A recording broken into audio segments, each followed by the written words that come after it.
আজকে আমার নিবেদন কবি সুকান্ত ভট্টাচার্যের লেখা কবিতা সুচিকিৎসা।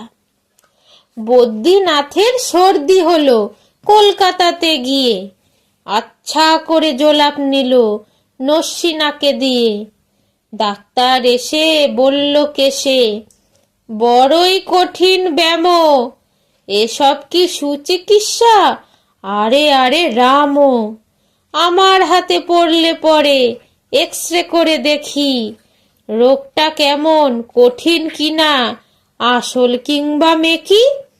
থার্মোমিটার মুখে রেখে সাবধানেতে থাকুক, আইস ব্যাগটা মাথায় দিয়ে একটা দিন তো রাখুক।